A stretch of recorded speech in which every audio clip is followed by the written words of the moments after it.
आशुतोष शशांक शेखर चंद्रमौलि चिदंबरा, कोटि कोटि प्रणाम शंभु, कोटि नमन दिगंबरा। हर हर महादेव, शिव शंभु। भोलेनाथ की दया और कृपा आप सब पे बनी रहे। आज हम श्रावण मास महात्म्य का 6वां अध्याय का श्रवण करेंगे। इससे पहले हमने 5वां अध्याय का श्रवण किया था। उसमें हमने इस मास में किए जाने वाले विभिन्न व्रतों का वर्णन सुना था। रविवार व्रत का वर्णन सुना और सुकर्मा द्विज की कथा सुनी थी। और इसके पहले अध्याय का श्रवण आप हमारे चैनल पे कर सकते हैं। आज का अध्याय सोमवार व्रत विधान। सनत कुमार बोले, हे भगवान, मैंने रविवार का हर्षकारक महात्म्य सुन लिया। अब आप श्रावण मास के सोमवार का महात्म्य मुझे बताइए। ईश्वर बोले, हे सनत कुमार, सूर्य मेरा नेत्र है, उसका महात्म्य इतना श्रेष्ठ है तो फिर उमा सहित मेरे नाम वाले उस सोमवार का कहना ही क्या। उसका जो महात्म्य मेरे लिए वर्णन के योग्य है उसे मैं आपसे कहता हूँ। सोम चंद्रमा का नाम है और ब्राह्मणों का राजा, यज्ञों का साधन भी सोम है। उस सोम के नाम के कारणों को आप सावधान होकर मुझसे सुनिए, क्योंकि यह वार मेरा ही स्वरूप है, अतः इसे सोम कहा गया है। इसलिए यह समस्त राज्य का प्रदाता तथा श्रेष्ठ है। व्रत करने वाले को यह संपूर्ण राज्य का फल देने वाला है। हे विप्र, उसकी विधि सुनिए। मैं आपको विस्तार पूर्वक बता रहा हूँ। 12 महीनों में सोमवार अत्यंत श्रेष्ठ है। उन मासों में यदि सोमवार का व्रत करने में असमर्थ हो तो श्रावण मास में इसे अवश्य करना चाहिए। इस मास में इस व्रत को करके मनुष्य वर्ष भर के लिए व्रत का फल प्राप्त करता है। श्रावण में शुक्ल पक्ष के प्रथम सोमवार को यह संकल्प करे कि मैं विधिवत इस व्रत को करूँगा।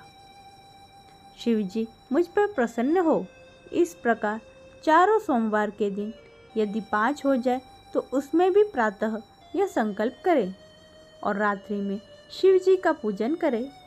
16 उपचारों में सायकाल में भी शिव जी की पूजा करें और एकाग्रचित होकर इस दिव्य कथा का श्रवण करें।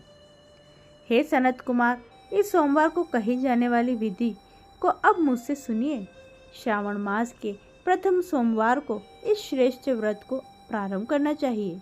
मनुष्य को चाहिए कि अच्छी तरह से स्नान करके पवित्र होकर श्वेत वस्त्र धारण कर ले और काम, क्रोध, अहंकार, द्वेष, निंदा आदि का त्याग करके मालती, मल्लिका आदि श्वेत पुष्पों को लाए। इनके अतिरिक्त अन्य विविध पुष्पों से तथा अभिष्ट पूजनोपचारों के द्वारा त्रयंबक इस मूल मंत्र से शिव जी की पूजा करें। उसके बाद कहे, मैं शव, भावनाथ, महादेव, उग्र, उग्रनाथ, भाव, शशिमौली, रुद्र, नीलकंठ, शिव तथा भवकारी का ध्यान करता हूँ। इस प्रकार अपने विभव के अनुसार मनोहर उपचारों से देवेश शिव का विधिवत पूजन करें। जो इस व्रत को करता है उसके पुण्य फल को सुनिए। जो लोग सोमवार के दिन पार्वती सहित शिव की पूजा करते हैं वे पुनरावृत्ति से रहित अक्षय लोक को प्राप्त करते हैं। हे सनत कुमार, इस मास में नक्तवत से जो पुण्य प्राप्त होता है उसे मैं संक्षेप में बताता हूँ।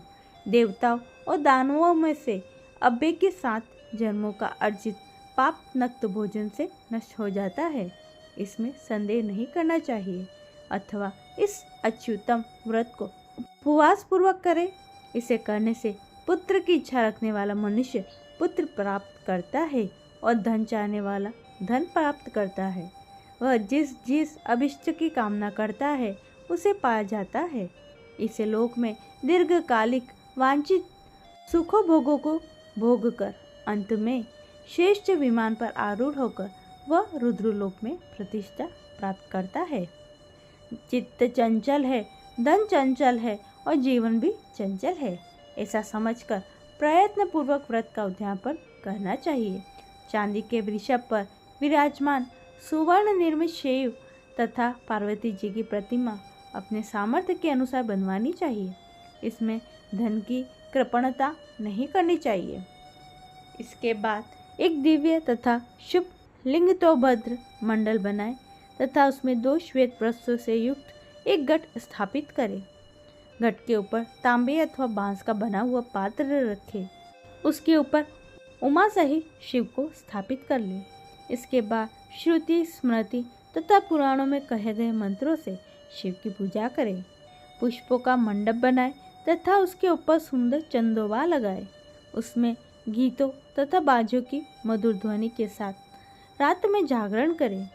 उसके बाद बुद्धिमान मनुष्य अपने ग्रह सूत्र में निर्दिष्ट विधान के अनुसार अग्नि स्थापन करे और फिर शव आदि 11 श्रेष्ठ नामों से पलाश की समिधाओं से 108 आहुति प्रदान करे। यह व्रीहि तेल आदि की आहुति आप्याय स्व इस मंत्र से दे और बिल्वपत्र की आहुति त्रयंबक अथवा षडक्षर मंत्र ओम नमः शिवाय से प्रदान करें। उसके बाद स्पष्टकृत होम करके पूर्ण आहुति देकर आचार्य का भोजन करें और बाद में उन्हें गो प्रदान करें। उसके बाद 11 श्रेष्ठ ब्राह्मणों को भोजन कराए तथा उन्हें वंश पात्र सहित 11 घाट प्रदान करें। इसके बाद पूजित देवताओं को और देवताओं को अर्पित सभी सामग्री आचार्य को दे दे। उसके पश्चात प्रार्थना करें, मेरा व्रत परिपूर्ण हुआ, शिवजी मुझ पर प्रसन्न हो जाइए। उसके बाद बंधुओं के साथ हर्षपूर्वक भोजन करें। इसी विधान से जो मनुष्य इस व्रत को करता है वह जिस जिस अभिलक्षित वस्तु को कामना करता है उसे प्राप्त कर लेता है। अंत में शिव लोक को प्राप्त होकर उस लोक में पूजित होता है। हे सनत कुमार, सर्वप्रथम श्री कृष्ण ने इस मंगलकारी सोमवार को व्रत किया था। श्रेष्ठ आस्तिक तथा धर्मपरायण राजाओं ने भी इस व्रत को किया था। जो इस व्रत का नित्य श्रवण करता है वह भी उस व्रत के करने का फल प्राप्त करता है। इस प्रकार श्री स्कंद पुराण के अंतर्गत ईश्वर सनत कुमार संवाद में श्रावण मास महात्म्य में सोमवार व्रत कथन नामक 6वां अध्याय पूर्ण हुआ। बोलिए भोले भंडारी की जय। ये था आज का 6वां अध्याय। आशा करती हूँ आपको अच्छा लगा होगा और ये अध्याय आपको पसंद आए तो इसे लाइक करें, चैनल को सब्सक्राइब कर लें और कमेंट में ओम नमः शिवाय लिखना बिल्कुल ना भूलें। सभी भक्तों को राधे राधे।